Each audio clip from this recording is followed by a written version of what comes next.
Welcome back to the Still Rolling Jiu-Jitsu podcast. My name is Matthew Montgomery. I want to start today by saying that this is one of those conversations that's um, been sort of a long time coming. In fact, I delayed reaching out to this person until I had a few episodes under my belt.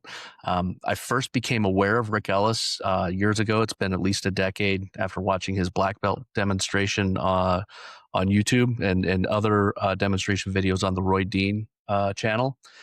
At the time, Rick was running a small gym in Wyoming. He was still a brown belt, and what stood out wasn't just his technique. It was the composure and the pacing and the clarity under pressure. It didn't look rushed. It didn't uh, look athletic just for the sake of being athletic, and it looked like it was earned. It was a well rehearsed demonstration with pressure testing at the end, and honestly, these videos. I started watching them all because they were very well produced, and if there was anything that I could see um, as a good motivation on YouTube at the time for jujitsu, I was watching it, and these became like a regular thing for me. So since then, I've been following Rick's work closely. His Art of Skill content consistently cuts through the noise and focuses on what matters as we get older on the mat. His Old Grappler Summit has become one of those destination experiences that people don't just attend. We talk about it and how we all want to attend one someday. It looks like the coolest thing in the world. And now his book, The Old Grappler's Handbook, he's put into words what so many of us have been feeling but struggling to articulate, especially as we age and we get more gray in our beards. His book isn't about slowing down. It's about staying in the game and on the mats. It's about training with intelligence, honesty, respect for reality, and adapting without quitting. It's about mastering yourself so you can keep showing up. Rick has lived every phase of his journey as a practitioner, a coach, a gym owner, a student. And what I appreciate most is that Rick doesn't present himself as having all the answers, but he offers a map and challenges you to do the work. Genuinely grateful to have this conversation today. Rick Ellis, welcome to Still Rolling. Thank you for joining me. Matthew, that was the best intro ever, man. I appreciate it. I hope I can Well, live up to it. there's a ton of jujitsu content out there, and I feel like on the internet, as with anything on the internet, there's a lot of ego that gets presented, and maybe it's just that we have a couple more gray hairs, but everything that I've ever seen you put out isn't about how tough you are or uh, you know, how much you can dominate somebody. It's more about the side of jujitsu that I appreciate the most, and it's the growth and and very specifically, you have an empathy for the aging grappler more than most, and so that's why I follow your content, because I'm not a spring chicken anymore, and I feel myself slowing down. It's like, how can I keep doing this until I'm 55, 65? So you have a book. It's coming out soon. Um, Yeah, we'll very get soon. into it, but I want to start with, how did you get into jujitsu? Well, like many people, I watched UFC 1, and Hoist Gracie was 6 feet tall like I am, about 175, 180 pounds like I am. And I saw him dismantle his opponents through this art that I had never witnessed before. I had done Japanese jiu-jitsu, so I had been exposed to judo throws and joint locks and chokes, and I understood the mechanics of those things.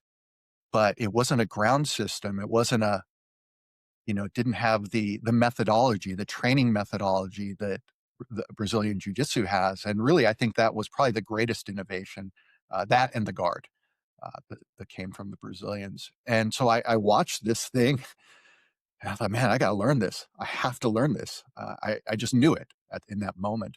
But in 1993, where do you go learn jujitsu if you don't live in Los Angeles or New Right. York City or somewhere where maybe you had some opportunity? So my introduction would have to wait a decade until I moved to Bend, Oregon, and started training with a little group of guys at a Taekwondo facility on Thursday nights. just trying to teach ourselves. We didn't have an instructor. There was a guy named Jimmy who was a blue belt, and in those days, blue belts were impressive, right? Yeah. They weren't many of them around. And during that time, another blue belt from elsewhere dropped in one day, and it was like, "Whoa, my God, there's a blue belt!" You know? Yeah. I mean, it's silly now. And now I live in San Diego, and man, you can't throw a rock without hitting a fourth degree black belt or something. Like now, it's just nothing. But and so Jimmy was the connection to Roy Dean. He had trained with Roy Dean in San Diego. He invited Roy up. Roy was still a brown belt. Roy came up to teach a little seminar to our struggling grappling group on Thursday nights. I hit it off with Roy immediately. He had been an audio engineer. He was at the time an audio engineer in San Diego. I had been an audio engineer in a previous life in Los Angeles. And so we hit it off, and he expressed that he wanted to open a school as soon as he got his black belt, which he was closing in on very quickly. And Jimmy and I went to work on him and said, Yeah. "This is the place for you." So he did. About 6 months later, he moved to Bend, Oregon, and I was there on the day he opened his school. And I've been very close with Roy ever since. We've been best friends and creative collaborators on so many projects. I've been, behind the camera on most of his instructionals over the years. And, we just became very close. And through that association, I just became obsessed with jujitsu. That's really cool that you kind of knew your eventual professor, instructor, coach, um, without him being your coach up front.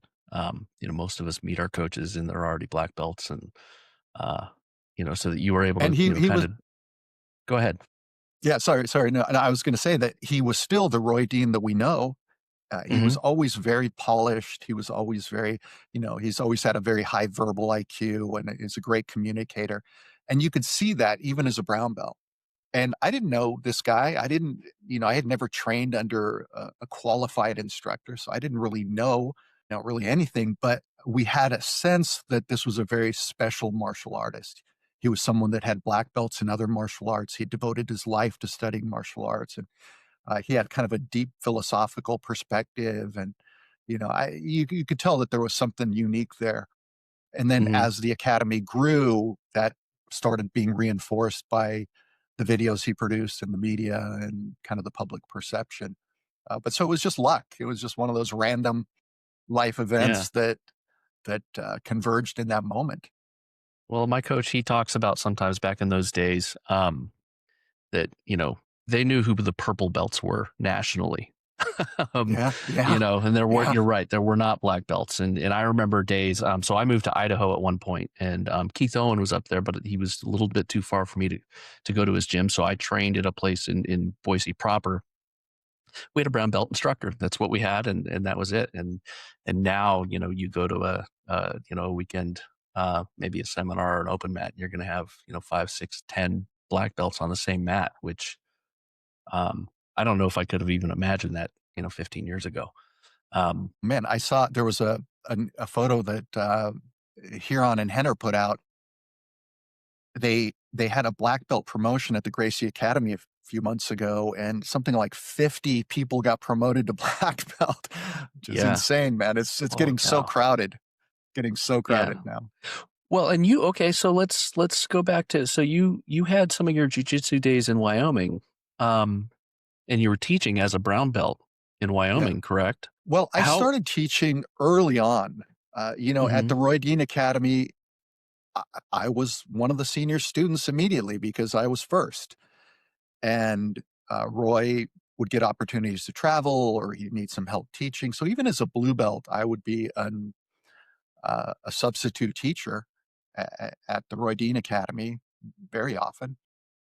And then later, as a purple belt, I was living in Florida. I've been a bit nomadic throughout my life. And I Okay. was living in Florida, Southwest Florida, training under a black belt named Trent Lewis, who's a Roy Harris black belt. And he got injured, had some back surgery, and he was going to be out for months. And he asked me to run his program during that time. So as a purple belt, I got a taste of what it was like to teach more consistently, and I loved it. And then later in another life iteration, we were moving to Wyoming and there was no jujitsu in Laramie, Wyoming. It was a college town and it was surprising to me that there was no jujitsu. And that was a deal breaker for me. I'm like, I can't live somewhere where there's no jujitsu. Yeah.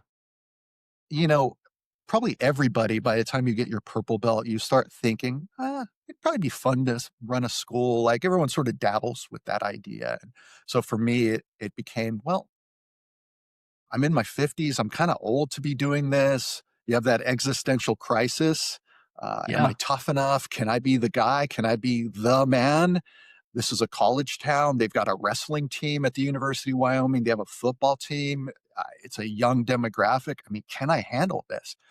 And so I took a leap of faith. I decided to do it. And it ended up being one of the most productive periods of my jujitsu journey, bringing people up from nothing, from no skill to having skill. And Roy Dean calls it finishing school, where you first open your school and you really go deep into the technique out of necessity because you have to share it. You have to be able to teach people Yeah. and learn the nuance of technique. What are the important components in each technique so that you can transmit that knowledge. And so that was a really good training ground for me. And then, I earned my black belt in that phase as well. That's so there's something to be said for that. I've hit a point where I'm starting to help out with like our fundamentals curriculum where we're at. And um every time I am called out to teach something, I have those moments of like, what details am I forgetting? What am I leaving out? What's Matt, my, the fundamentals coach, what is he going to point out that I missed? Because I don't want him to point anything out because I want to hit it all. So the growth in that of really making sure I understand enough to not just show it and execute it, but answer questions that come up. Uh, it's valuable.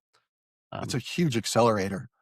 mm, And you can become incredible if you never teach, an incredible practitioner, but it's a very internally focused, sort of like competitors. It's all very internally focused. But as a coach, it's not about you. It's not about your game. It's not about the things that you like to do. It's can you bring people up? And that's a very different thing. And so, yeah, you teach an arm bar the first time, and then you're scanning the room, and you're like, half the room's not getting it, and you have that epiphany. Oh, I didn't reinforce it. You have to elevate the hips and take up that space. Oh, I didn't reinforce the angle that they need. And then you start cataloging these things over time. And then by the time you've taught it the third, fourth, fifth time, you've got it down. You know exactly what points are important in that continuum. yeah, that makes sense. So from Wyoming, you've moved down to San Diego now. Um, you had that pocket where, were you the only jujitsu school in Laramie? The To only one now, I was, mm, go ahead. I was gonna say I was the only black belt in the state. Actually, I think there might have been one other black belt in the state when I earned my black belt. So there just weren't a lot of schools in Wyoming at all. And so it was a great place to start a school because you can immediately be the top dog in the state in terms of, your knowledge and all that. But it's still a small, very small environment. And, I felt like I needed to spread my wings. I had some ideas I wanted to do. And then some life changes. I got divorced and I shut a company down that was my primary income. And I thought, okay, this is my chance. It's a little crazy at my age to think that I'm going to make a career out of jujitsu, but I've always been someone that just kind of follows my passions, and I did. Good. Um, I love it. But you jumped into San Diego, where, as you mentioned, you can't throw a rock without hitting a jujitsu school. Um, what was it like opening a gym in that environment? I mean, I've had this conversation a little bit with jujitsu gyms popping up. Still seems like there's enough students to go around. Was that true when you got down to San Diego? And what was that transition like, actually, trying to get student count and fill a gym? Well, I actually didn't open a school in San Diego. Oh, I ha, I have toyed with that idea endlessly because I love teaching. There's something about the obligation of having to teach multiple times a week that really keeps your head in the game in a way that you don't have to keep your head in the game if you're just um, training for yourself or teaching, less frequently. Okay. But San Diego is thick, man. It is a thick Yeah. environment. There are world class instructors all over the place. And showing up, even as a black belt, and realizing that, I didn't have anybody in Wyoming that was significantly better than me. Yeah, I had students that were freaks and studs and could, I mean, the guy that bought my school that took over uh, as a brown belt. Um, by the time that guy was a purple belt, I never tapped him again. He was too tough, you know. Yeah. But you come to San Diego, and I ended up at the Clark Gracie Academy. It's 6 minutes from my house, and he's an amazing, incredible practitioner. And so, stepping into that environment, the first thing I realized is, okay, I have to sharpen up my game. The Mhm. kind of lazy things I do, the things that I can make work against lesser practitioners, none of those things work against high level guys. And so my first existential crisis for that next 6 months was I got to tighten things up. And just being in that environment accomplished that. Just the fact that every other role is with someone who's really, really skilled. It forces development in a way that it didn't before. And it's been incredible. It's been great for my game. Um, I can't say enough about doing that. You don't want everybody to train with to be better than you because then you'll never practice your offense. You have to have Mhm. a balance. And in fact, it's probably better when you're first teaching to have a room full of people that are much less better than you because then it gives you opportunities to sort of drill dynamically while you're rolling. But if you really want to be sharp, you got to train against sharp guys. Yeah. Jesse Brock, he was on the podcast a minute ago. Um, he he talked about having that plus equal minus environment where you're getting a good mix of guys that are better than you. That's where you're going to develop your defense, and guys that you're obviously better than, that you can get some of those offensive things, along with just your even guys that you can go to war with. Um, Now, as far as going to war, as we age, we're trying not to go to war as much. We're trying to be smarter about how we're training. So let's talk a little bit about your book. What got you going on that idea to start writing a book? Well, I've had this idea for a while now to kind of, put into writing some of my thoughts on being an older athlete. This is, something that my YouTube channel has naturally evolved into is a lot of philosophy of jujitsu, a lot of, I'm not showing a lot of techniques on my channel. I'm mostly exploring kind of those philosophical questions and how to train sustainably. And so I wanted to put that into words. A book is very time consuming and I've had a busy last couple years and I've been traveling a lot and teaching and, doing a lot of stuff and I just didn't have time. So finally, after our last Old Grappler Summit, which ended in early November, I had a window of a couple months that I had nothing on the agenda other than some Christmas obligations. And I thought, okay, here's my time. Can I pull this off in a couple months? And I'm a little OCD. It's served me well in a lot of ways through life because when I get into something, I'm like a dog on a bone. I get really, Yeah, really into things. hyper fixated. Sometimes, so hyper fixated. Sometimes to my own detriment, right? And so, for the last couple months, first thing in the morning till I went to bed, all I did was write and write and write and write and write and try to get this thing done. So it was a lot of work in a compressed period of time. But I think that that's the key to kind of achieving big goals in a compressed period is you have to obsess. I'm not a fan of just iterating sort of incrementally toward a goal. There's too many opportunities to get sidetracked or you get busy or whatever. And you think you're going to do it in a year and 2 years in, you still haven't completed it. Whereas if you say, no, I have a deadline, that deadline is fixed and I better make it or else I'm screwed, then you do it. So that's the attitude I took and I jumped in. So, in your book, you describe jujitsu as offering a bargain, transformation in exchange for self honesty. What was the first hard truth that jujitsu forced you to confront about yourself? Well, I started 20 years ago and I was 41 when I started, which is late to start jujitsu. So, on the one hand, I have never known what it's like to become skilled at jujitsu with a body that could give you everything.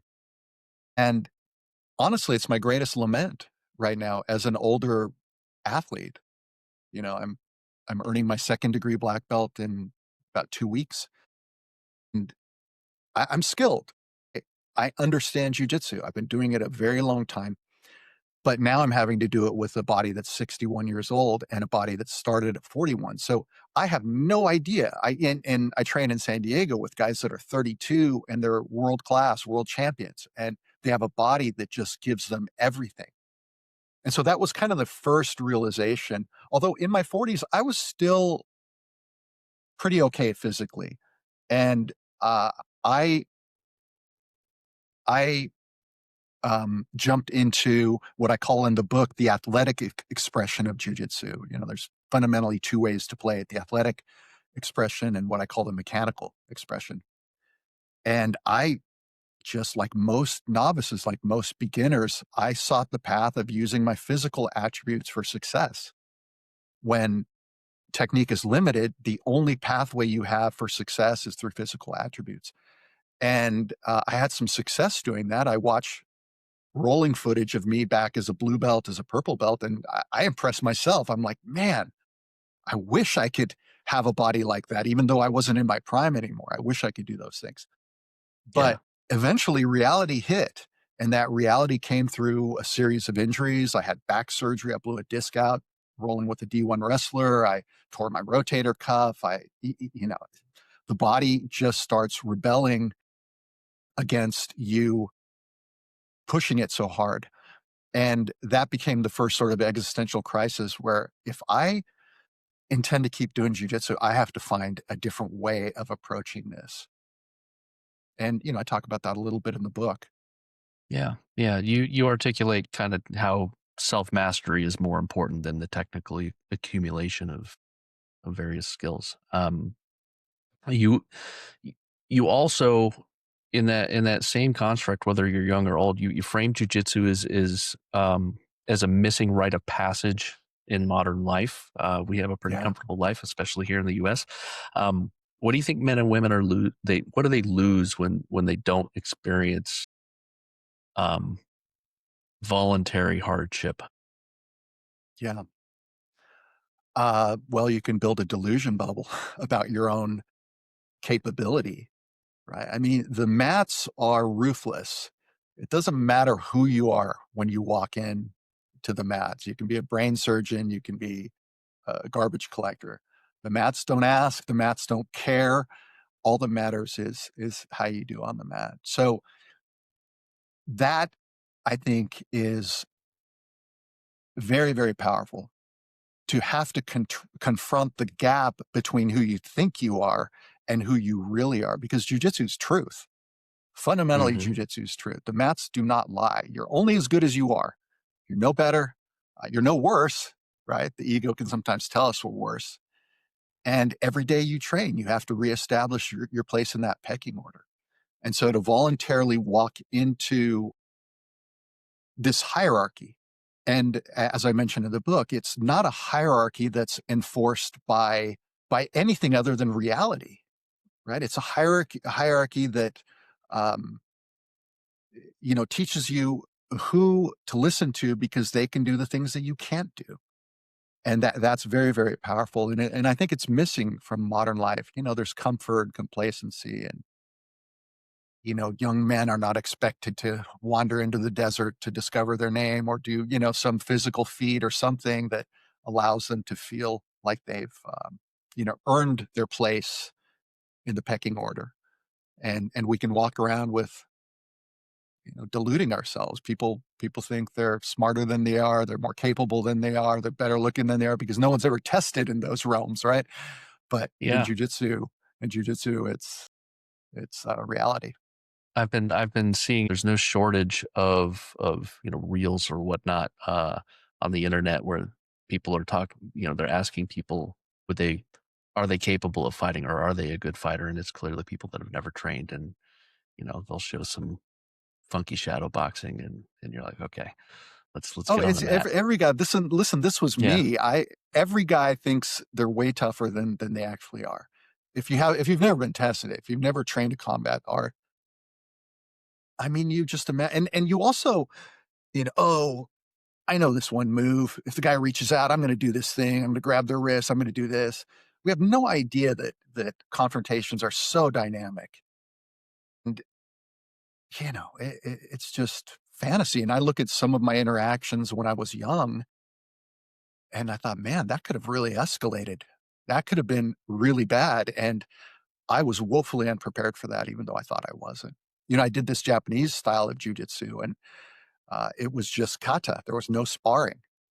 And especially in those arts where um, you're not tested against live resistance, the entire art becomes a delusion bubble where you think that because you have a darker belt, that makes you more badass. And that's not how it really goes down. It's interesting. I had I did some Japanese jiu-jitsu as well in the early 2000s, and I thought I was kind of unique in that, for the people that still train. And uh, I've had a bunch of us. There's a bunch of us that have been training for a good amount of time that started in Japanese jiu-jitsu, and then made our way over to the Brazilian jiu-jitsu side of things. So it's just I don't know. I didn't have a point in that other than the anecdote Yeah. of like, man, we have another Japanese jiu-jitsu guy. Yeah. Well, and the techniques are great. I mean, the Yeah, techniques of Japanese jiu-jitsu are phenomenal. They're no different than the techniques of Brazilian jiu-jitsu. I mean, yeah, there's some different emphasis and all that. But what creates effectiveness is not the techniques. It's your mastery over the techniques and your ability to, as Glenn Hegstead said, rest in peace, Glenn. Uh, all that matters is what you can do in chaos. And if you can't do it in chaos, you can't do it. And if you're not sparring, you're not going to be able to do that. you got to be pressure tested. Um, yeah, it's an interesting thing, the difference between. I can tell you this, that when I left that Japanese jiu-jitsu school, I had moved down to South Carolina, and I went to a Brazilian jiu-jitsu school for the first time, and I walked in um, way overconfident and got Right? destroyed, and went, oh my god, okay, what is happening? Um, so what do you think that it is about jiu-jitsu that, specifically, what how does jujitsu succeed where other pursuits fail at creating meaning? Um, we become really obsessed with jujitsu. At least I do, compared to really anything else I do as far Yeah. as hobbies. Yeah. It's been, I tend to get bored with things easily. Once I've achieved some level of mastery with that thing. But jujitsu is different. It gets deeper and deeper the longer you train. By blue belt, you think you know a thing or two, and yeah, you know a thing or two. But wait until you're a brown belt, or wait until you're a black belt, second degree, third degree, right? It's the depth is there. So on the one hand, it's a deep, deep art that continues to challenge you, and that's part of the appeal. That you will never master it fully. There will always be things to continue to improve. Um, it also, I think it taps into that sort of tribal nature where we want to belong to something that is bigger than ourselves. We want to be part of something. And jujitsu gives that to us. It creates this camaraderie. There's something about the shared struggle of jujitsu that is such a powerful bonding mechanism. It's similar to soldiers that go off to war, right? They become bonded with their fellow soldiers in ways that you can't approximate through normal, mechanisms of relationship building. And jujitsu's intimate, right? You're smashing someone, you're being smashed by someone. It's, you bump fists, and there's something powerful about wrestling with someone, it shortcuts that process of bonding, and it makes you feel like you're part of something. And, it's a great workout. There's fitness. I mean, there's so many things that you can get out of jujitsu. It's mentally stimulating. Man, it crushes your ego. And if you can't suppress your ego, if you can't control your ego, you're not going to make it because it's too debilitating. I've seen so many students. I mean, it's happened to me a million times. You leave the dojo feeling terrible about yourself. You feel like you just didn't perform up to this expectation that you think you should have been able to achieve. And it's because the mats are ruthless. They don't care. You're just as good as you are. You can't pretend you're better than you are. And if you don't accept that and humble yourself, and so there's many, many lessons in jujitsu, and it just sort of, I think it just pulls all these elements together in this way that few other things in the modern world do. Yeah. Um, Now, as far as, uh, yeah, I mean, I couldn't word it better. I think that one of my most valuable lessons I ever learned was when I got my blue belt. My first role was with a white belt that always kicked my butt. Um, and he was my first role after my blue belt, so I got my butt kicked by a white belt immediately. And I was like, okay, well, that means there's no magic in this thing. I got to go earn it on my own. Now, as far as old guy jujitsu versus young guy jujitsu, which is really the crux of most of your message. You argue that old guy jujitsu is not a lesser art, but a purer expression of it. At what point did you personally stop believing that speed and strength would save you? It was a gradual evolution in my own game. And I think it's the gradual evolution of everybody's game. You look at someone, even if they're younger and they're a more advanced practitioner, especially once they get to black belt, they can be dynamic, they can be fast, they can do all the things, all the ways in which you play jujitsu when you're young. Fundamentally, what I call, the mechanical expression of jujitsu, you can think of it as old guy jujitsu, or you can think of it as, in a way, a pure expression. It taps into the essence of jujitsu. Why? Because its focus is not speed and explosive energy. The focus is on control. Fundamentally, that style is about control. It's control of the position, it's control of the pace, it's control of the options that your opponent has, and it's controlling the options that you have. And it's a much more incremental way of playing jujitsu where you're not exploding into that next position, you're incrementing yourself to that next place. And so the cycle looks kind of like this. You establish connections, which is the first thing I do when I bump fists. I'm looking to connect because that's the only way to slow down a faster opponent, stronger opponent. You have to connect. And then you start incrementing toward a goal, toward the finish, toward the, positional dominance. But you can't do it all at once. Maybe that incrementation is 1 inch or 2 inches.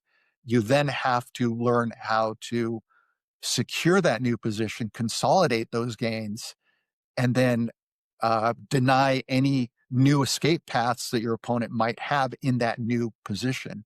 And that's the cycle. And you just keep repeating the cycle until eventually you've eliminated all your opponent's movement options. And the only thing left is the submission. And the submission is not taken, the submission is constructed. And I'll quote Roy Dean. He says that the submission is the punctuation mark, it's the exclamation point in a strategy of eliminating movement options.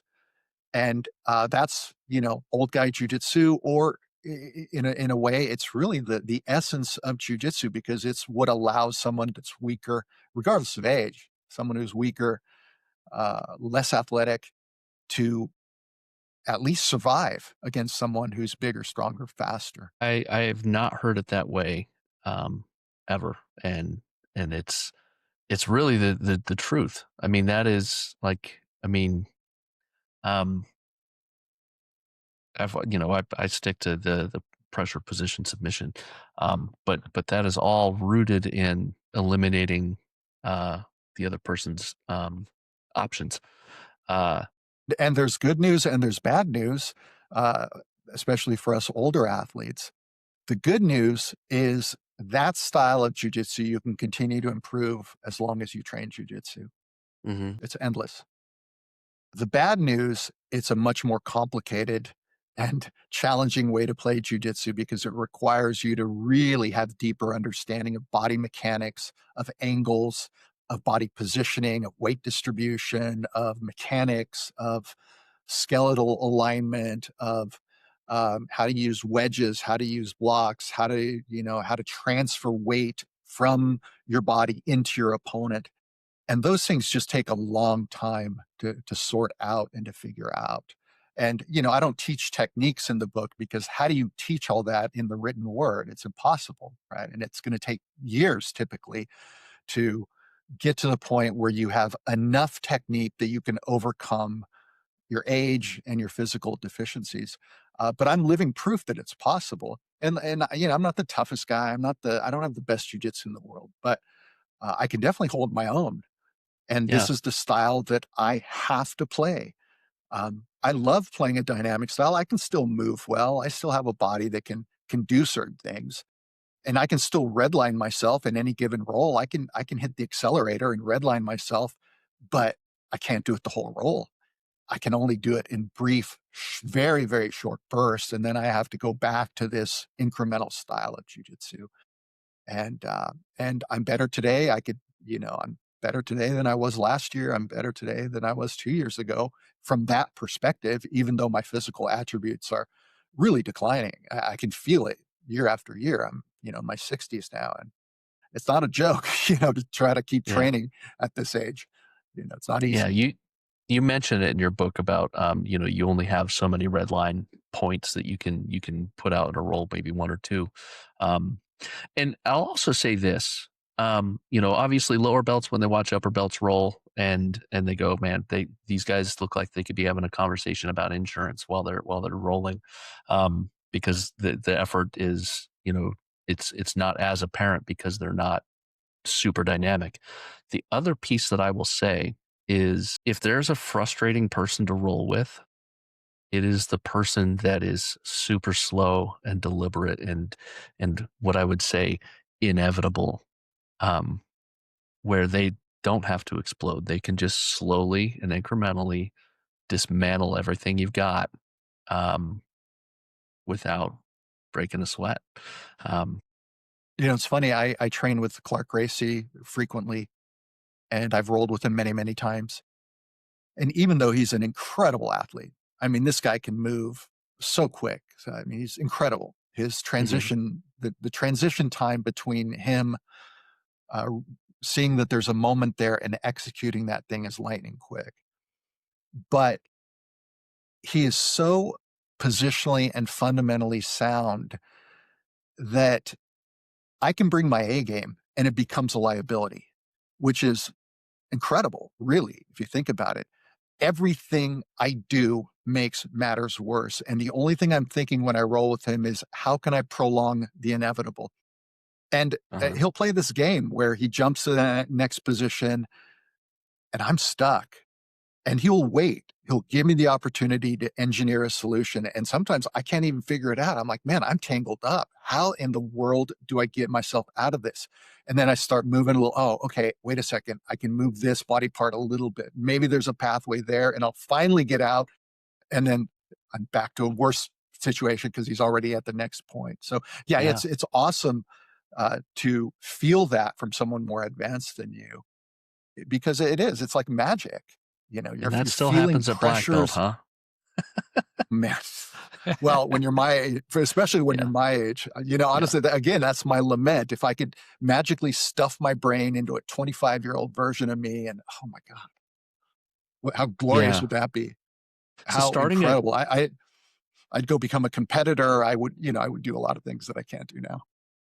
well, I mean, you could go become king of the old men, but, starting at 41, that is a different path. I mean, I'm 46 now, but I took my first jujitsu classes when I was in my 20s, and I was very, very sporadic in my training and didn't advance and, kind of left jujitsu and came back multiple times while I moved around the country. But to start at 41, there's a lot of guys that are starting in their 40s these days. Yeah. It's not, I wouldn't call it the majority, but it's at least where I train, and maybe we have a little bit of an old guys gym. Um, we do get a lot of the 40-year-olds.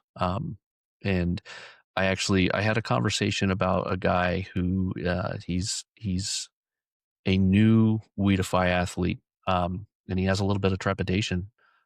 He's a veteran. He's a special forces guy, and he has trepidation about showing up to day one of jujitsu because he is not the 25-year-old stud Yeah. in his brain. Now Yeah. he's the 40-something-year-old guy that Yeah. is Yeah. thinking about jujitsu and getting a day one. He hasn't come in yet. He's about to, but there's And the trepidation best there. thing, yeah. And the best thing he can do is not pretend that he's still that guy, because special forces guys are tough as hell, right? These guys are wired different. They're kind of crazy. And that guy shows up at 40, he's still going to have that mindset that was cultivated in his earlier years. And he's got to be careful. Yeah, But yeah, that story of people starting later, it's way more common. And I've said this before on a couple podcasts that I've been on, that my good friend Lawrence Dunning, who's a killer black belt out of Chicago, he calls jujitsu the new golf. And I think he's right, and that so many older guys are finding it now, which is great. I mean, it's great for me because it's an audience that I can, help, and we do retreats and we do other stuff, and it's a demographic that works for me. But I'm seeing that as well as you are. I actually compare jujitsu to golf frequently.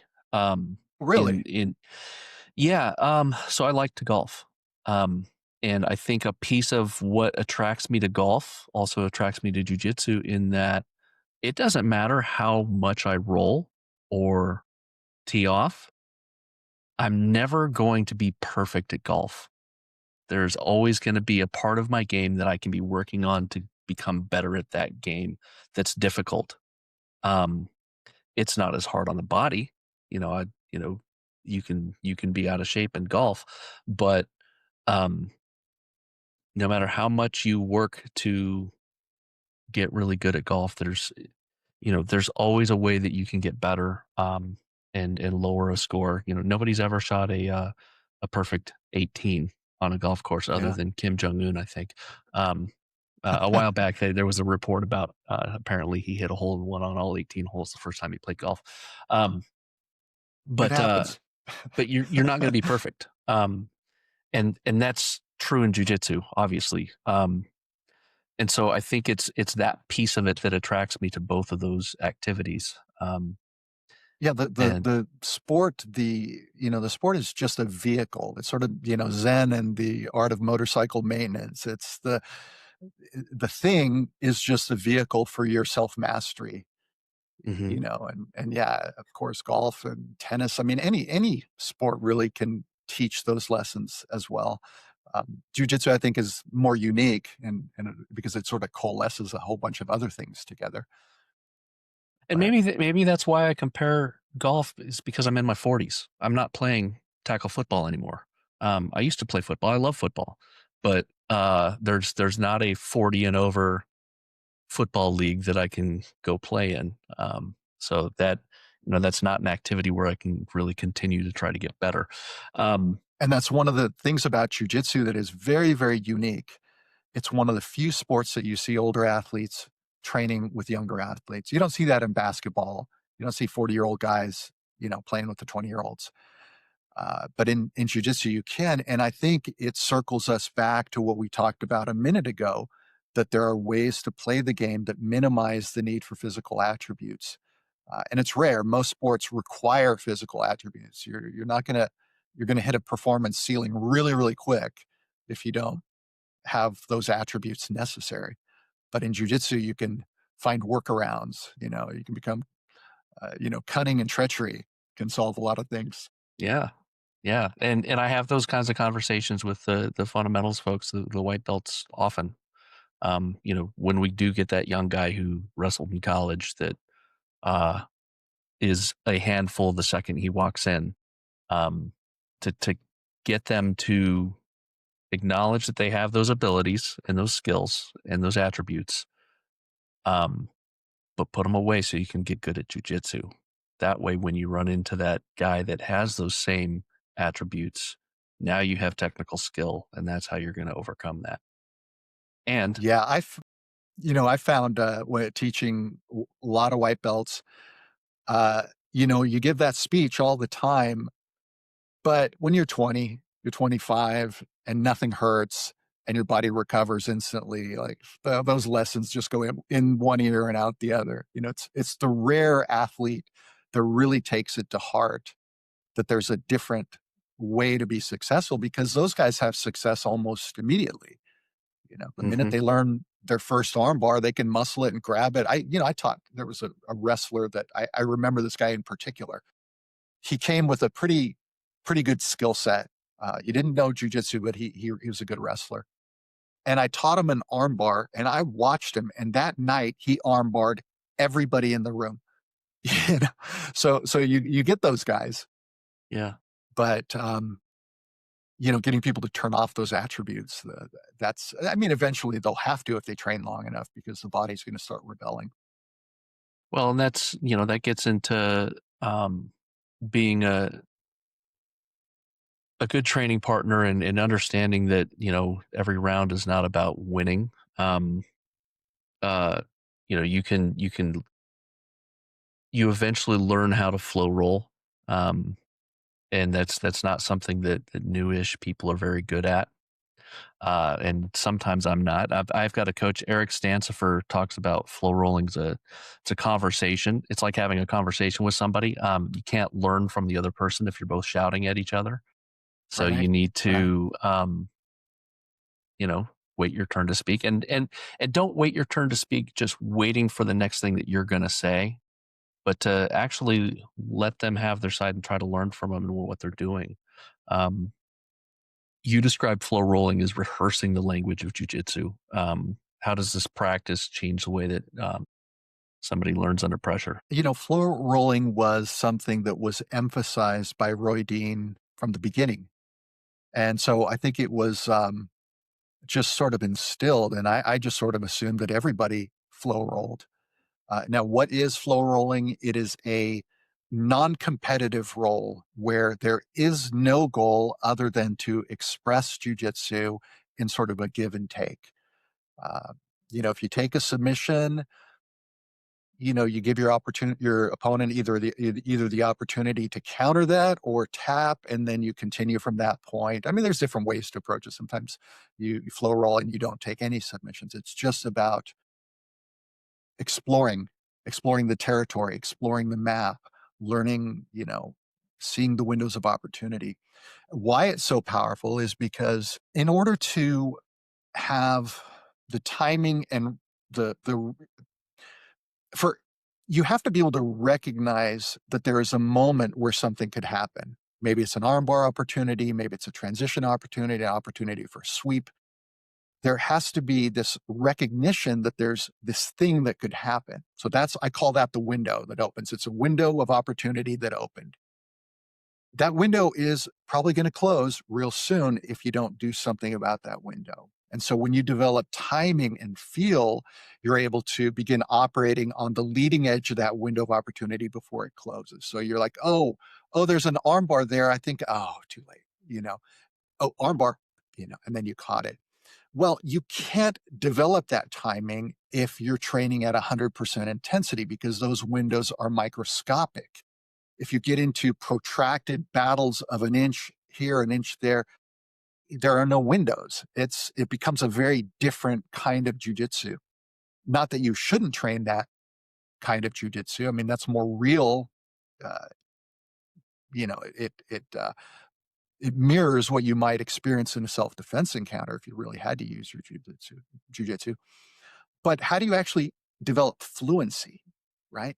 Because at higher intensity, all you can really do is play your A game. You're not going to hit that arm bar you just learned. You're going to hit the things that you started learning 2 or 3 years ago that you've been chipping away at. So the flow roll lets you expand your game. It's like you've got the map and you know the shortcut to your favorite restaurant, but you don't know the whole map. Well, how do you learn the map? You just go explore. You go on a Sunday drive through the, oh, what's there? Oh, there's an alley there. Great. Oh, look at that. The Chinese restaurant. I can get through through the alley, and you start making these connections, these neurological, these, physical, mental connections through plasticity that let you feel and react in that moment. And so I think that's the only way. You have to slow the game down. Nobody learns anything at competition pace, Mm. in any domain. You simply can't. You can't throw a new tennis player in against Andre Agassi at full tempo, right? Forget it. So that's the way that you get good is you learn to dial down the intensity and to make it a conversation. And it's really hard. People struggle doing it. It feels very stilted, like you've just taken someone that's never danced before, you put them in a dance studio, and they're like, how do I even move my body? I don't even know what I'm doing here. But with practice, it starts becoming second nature. And then you can start increasing the tempo, right? When I flow roll against a good black belt, our pace is fast. I'm getting tired. I'm a lot of times redline. I'm pushing myself into my anaerobic zone because the pace is fast.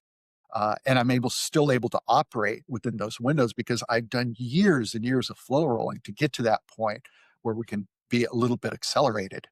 But even then, I'm not expanding necessarily new things that I'm working on at that pace. So I have to dial it down and go slower if I want to practice new things. How do you handle it in a flow roll when there's that moment where you're in that flow where you decide that this is the thing that you want to do because, it's presenting itself, but the other guy has his own idea and you guys hit that critical moment of I want to do this, but he wants to do the other thing. Well, How do you that's where avoid the having it escalation of that conflict? intensity escalation is the Yeah. oldest pitfall in the book of Jiu-Jitsu. And it's irresistible, right? It's happened to me a million times. It takes some discipline. It takes, I think, seeking out people that you can lock in with who share that mindset with you. And not everybody can do that. It becomes an expression of ego, right? You escalate because your ego says, I need to win. And finding people that don't have that ego that can say, great, oh, look, he's trying this. I'm going to allow him. Or, you give resistance. You don't want to be floppy. You're attempting something. I create a structure. I create resistance. I fight against it a little bit. Maybe you let me succeed with that thing I'm fighting. And now you're on to something else. Or maybe the resistance is just enough to keep it real, but you're still able to advance your position. And so it becomes this interplay. And what I've found is that there are people that I can just lock in with, and it's like magic when it happens. And Mhm. there are other people that it feels like a stiff dance, and it's hard to lock in because they can't either let go of the ego or for whatever reason it's just not locking in. So I don't think what you're experiencing is unique. I think it's just a function of finding those people that you can do that sort of thing with.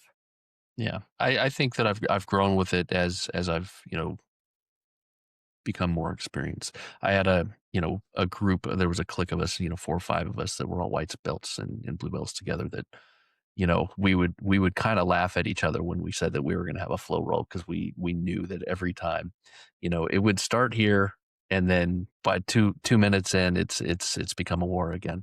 And you know what? I Yeah, think that we all stunted each other's growth in a way that every one of us always defaulted to just our A games against each other over and over and over yeah, again. I knew that this guy was going to turtle. I knew that that guy was going to smash pass. I knew that this guy was going to do this, and I guarantee they had the book out on whatever the heck I was going to do. Um, yeah, and as I've kind of grown up a little bit, and I don't want to say grown up like we were immature, but really as my jujitsu maturity has been developing, I've been much better about letting people work and then learning through kind of what they're doing to me. It's been very helpful. And, also, I find it the most fun way to roll. Hmm. I think that ultimately the people that are good at flowing discover that it can be really fun because Hmm. it's very exploratory. And, that's sort of my nature. You see these people that they're very linear in their jujitsu. They learn an arm bar and they spend the next 10 years perfecting that arm bar and they're insanely good at that thing. Whereas I've always been more of an explorer. I learn things, I start getting good at them. Oh, there's that thing as well. And so I think flowing for me kind of taps into that exploratory nature. But if the person can't flip that switch and realize that it can be a really fun way to train, especially when you're older, it's more sustainable. It's better on your body. You don't get as beat up. Yeah. And ultimately that's going to help you progress faster by repeated exposure to that thing, and it'll broaden your knowledge base and all that. So it's great, but you can't flow with everybody. No, and actually, one of my favorite flow rolls I ever had was actually, it was a warm up. I was competing, and a buddy of mine came over and asked if I wanted to, warm up, and it was a flow roll, and that's been years, and I still think about that roll as like maybe one of the best Yeah. flow rolls I've ever had. Maybe it's just because he was letting me do my thing, and maybe I still have some selfishness to work on.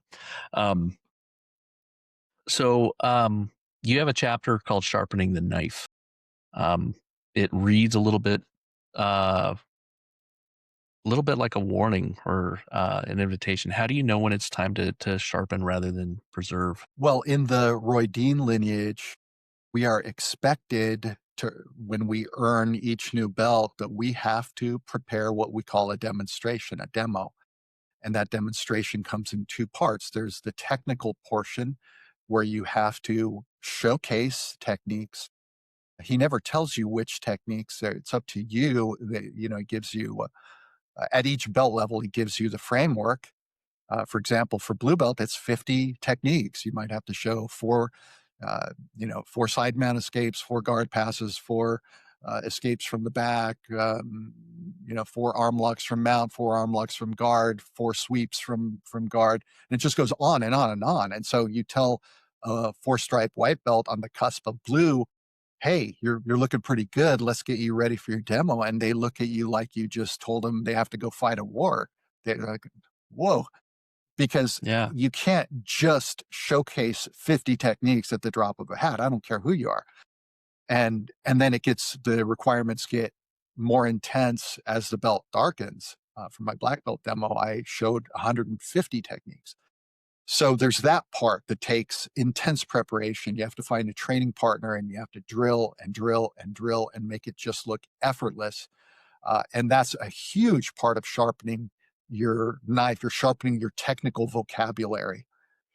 My game has never felt sharper as it has the day after I've done my demo, because you've just spent months sharpening your technique.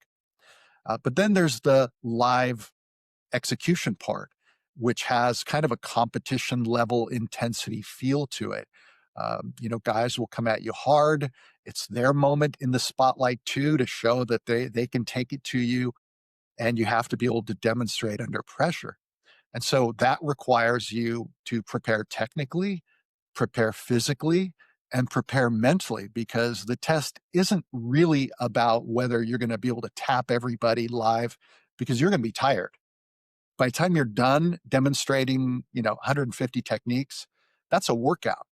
And now you've got to, have four back-to-back rounds against game opponents with no time limit. The rounds go until Roy Dean says they're over. And question is, can you keep pushing? Can you keep looking for a solution? Can you retain your composure? Can you keep your head in it? Will you not quit? Those kinds of attributes. So you have to prepare. You got to do the physical preparation. It's like preparing for competition.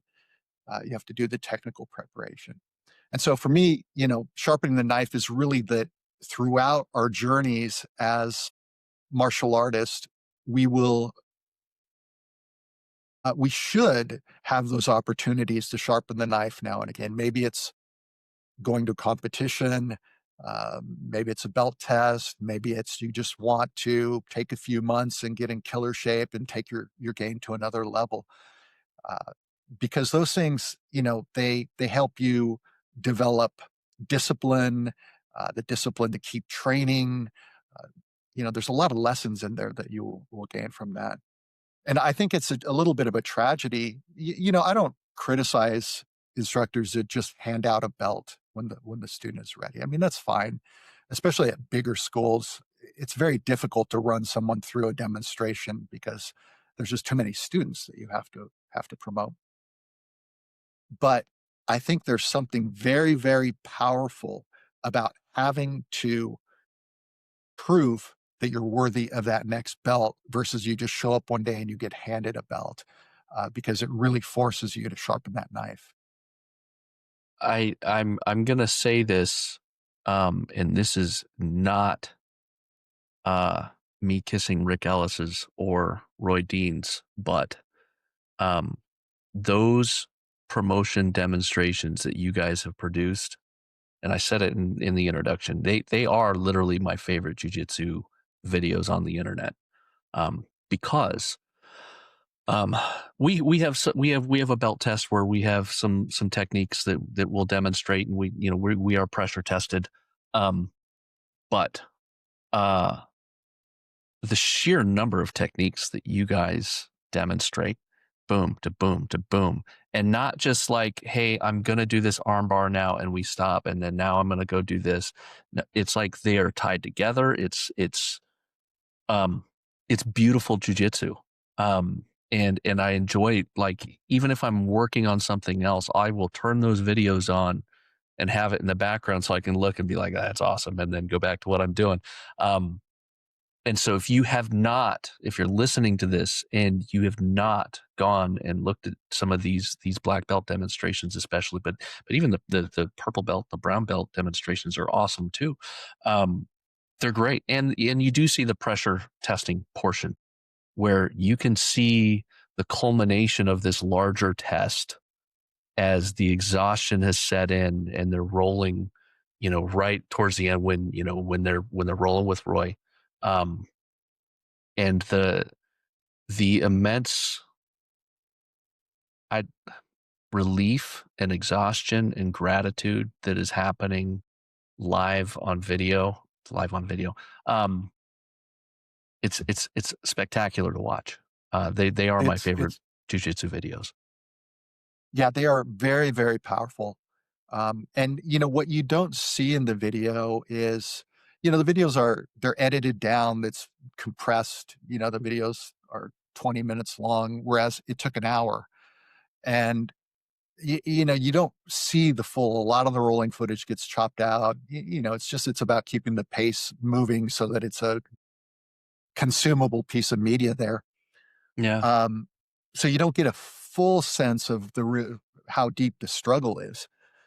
But it's powerful. And, in jujitsu, we talk about imposter syndrome a lot, especially people newer on the journey. They feel totally undeserving of the belt they're wearing, in part because, they need to recalibrate what the belt means. Ultimately, the belt is you versus the old you. It's not you against anyone else. But when you go through a crucible like that and you have to prepare and you show up on game day and you do your best, you feel deserving of that belt. There's no imposter syndrome. And I think that can be really powerful.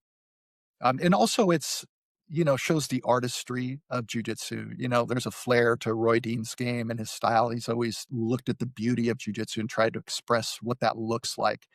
And so, yeah, the combinations of techniques, especially, once from purple belt and beyond, when you do your demonstration, it's not about individual techniques. It's about stringing combinations together, multi-technique sequences together. And it's a chance for you to show the things you like to do and your unique, you know, aspects of the art. And so it's really powerful.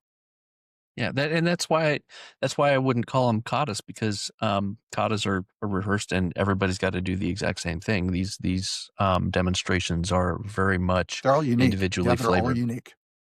Um, No, I appreciate it. So when you getting into to staying in long term, you argue that the belts represent persistence more than dominance. What should practitioners redefine what success looks like once they're 40 and up? Yeah. Well, I make the point in the book that the belt, the biggest benefit of the belt system in jiu-jitsu is that it creates accountability. You know, in wrestling or boxing, sports that don't have a belt, imagine if there are no belts in jiu-jitsu, and a lot of people argue that there shouldn't be belts in jiu-jitsu. But you get very if you know, if you train for any length of time, you know that you get very complacent at whatever belt you've been at for a while. If you get that blue belt tied around your waist, you might not feel deserving it on that day, but give it a year or two, and you're going to feel perfectly comfortable as a blue belt. So the new belt always dislodges your complacency, and it forces you to do more work and to sharpen Hmm. yourself because now you've got to represent at the higher level. The problem with that, though, is there's this idea that the belt means you can defeat anybody who has a lower belt, that the definition of a blue belt is someone that can defeat all white belts. And I find this to be absurd.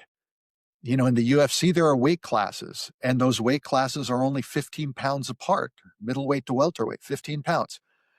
And that's a massive difference. But yet we're on the mat sparring with someone 20 pounds heavier, 30 pounds heavier, 20 years younger. And we pretend like those things don't matter. And they matter way more than we think they do.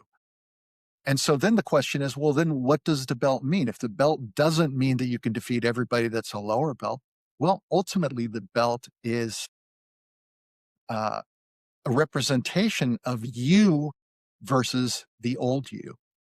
Are you a blue belt versus the you that walked in the door 2.5 years earlier? And that's the only metric that matters. You know, people get too hung up on their own performance on the mat when they're struggling against people that are bigger, stronger, faster. They walk out of the jiu-jitsu training room feeling terrible about themselves because they didn't represent their belt perfectly. But we have to throw that away, especially when we're older. We Yeah. have to throw it away or you're not going to survive in jiu-jitsu. You'll just feel this crushing pressure and depression that you're not representing the belt. So the belt is just a rough marker of where you're at in your journey. Have you amassed enough skill and mat time to be a purple belt compared to the guy that walked in? And if you compare yourself to that guy, oh man, I mean, I'll ask you, Matthew, you versus the guy that didn't know any jujitsu, what kind of fight would that be? No, I mean there'd be. I would argue at this point that I would my 45-year-old me would beat 25-year-old me, but I'd have to take 25-year-old me very seriously because of athleticism.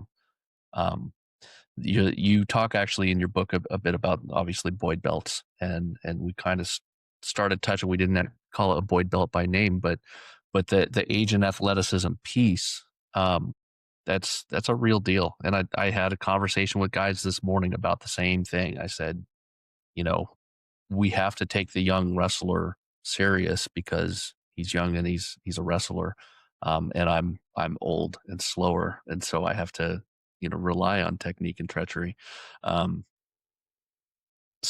but I would also say that I'm a four stripe blue belt still, and even though I've kind of been off and on for a long time, four stripe blue belt me would wipe the floor with baby blue belt me. Um, Yeah, yeah. and um, it's the same color belt. It's a difference in um, the body of work that I've been putting in and the consistency.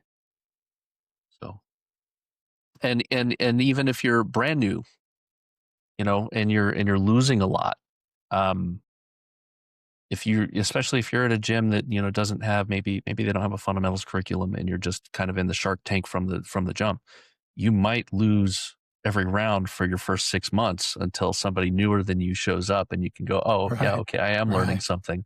So compare yourself, even if you've only been doing it 6 months, um, compare 6 month you to day one you, compare year one you to 6 month you, and so on and so forth. Yeah, that's the only comparison that matters. Not that you can't look at people that are way better than you as inspiration, or they're showing the way, and there's positive things you can glean from that. But when the comparison it doesn't serve your best interest, then it's just not good. Yeah.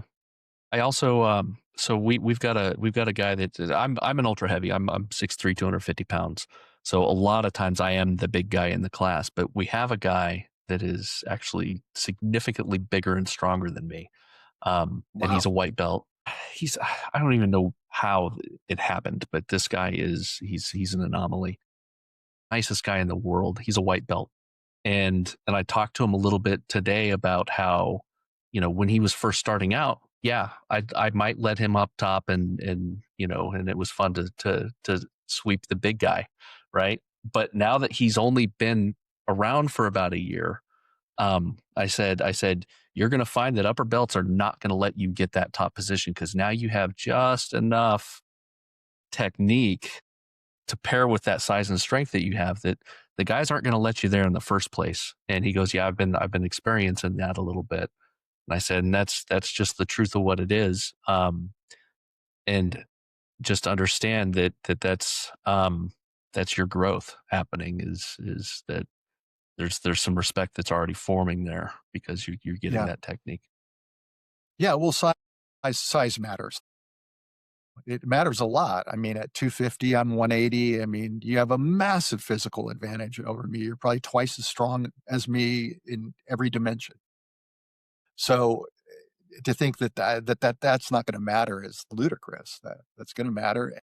This is why you can't get too hung up on the belts. I'm, you know, black belt, you're a four-stripe blue belt. On paper, I should be able to just mop the floor with you, but those physical attributes matter.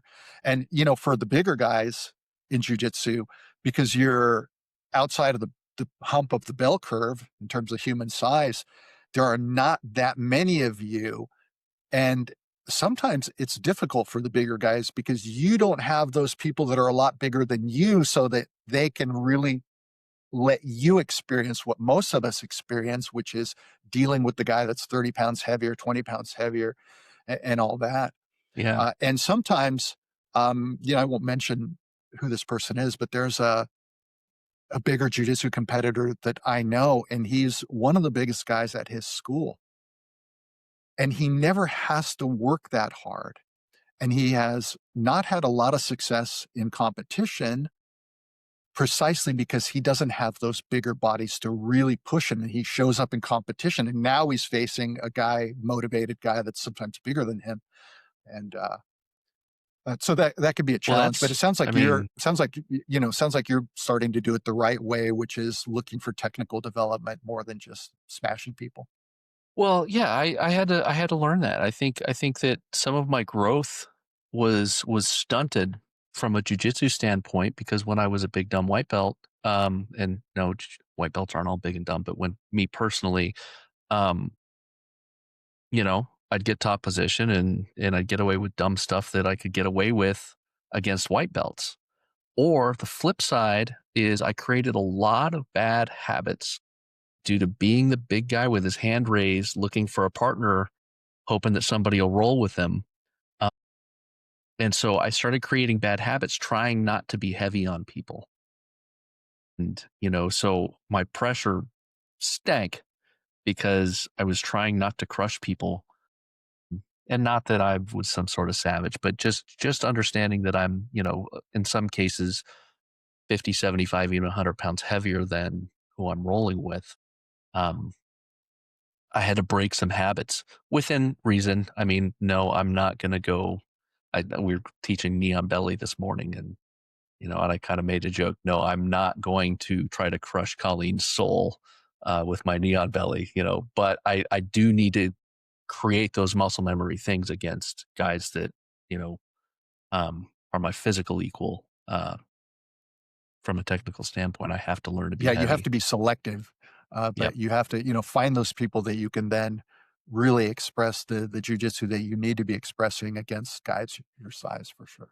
I've lost competitions, matches, due to bad habits, but, yeah, the big guy dilemma, um, it's real. And I'll also argue, everybody has attributes. So like our smaller guys, we've got another guy that I roll with. He's a purple belt, and I want to say he's 5'4", on maybe a good day.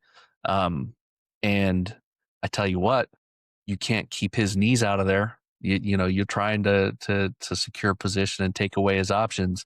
He is getting those knees in no matter what you do because his legs just aren't long.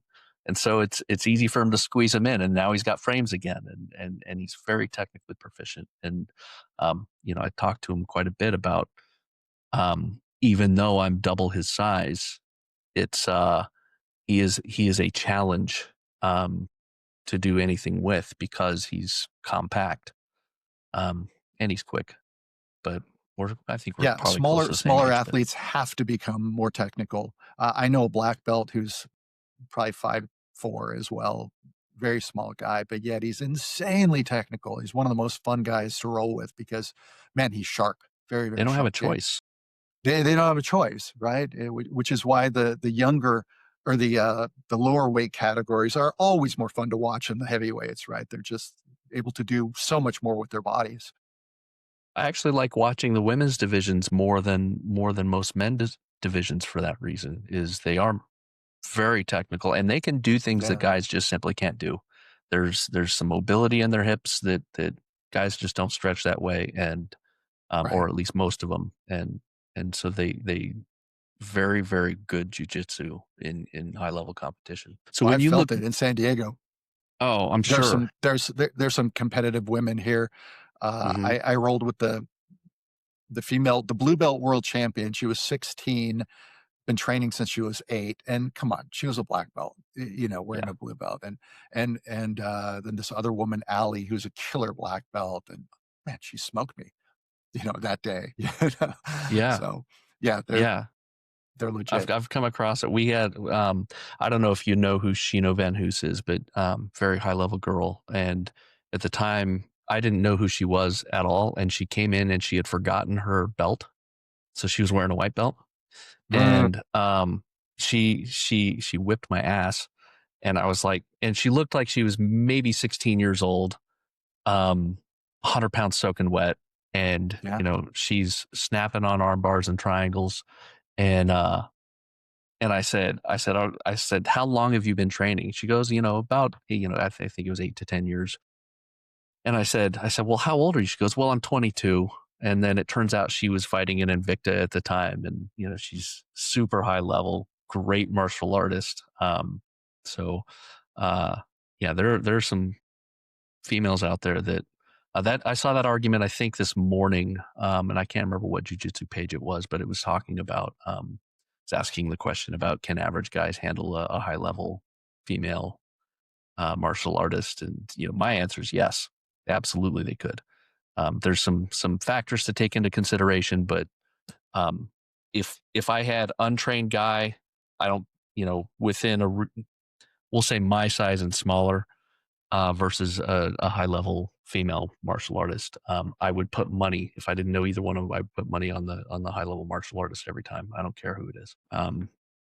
So I've got a couple of closing questions. Oh, you know what? Actually, let me back up. Old Grappler Summit. Let's talk about it a little bit if you have time. Yeah, Um, absolutely.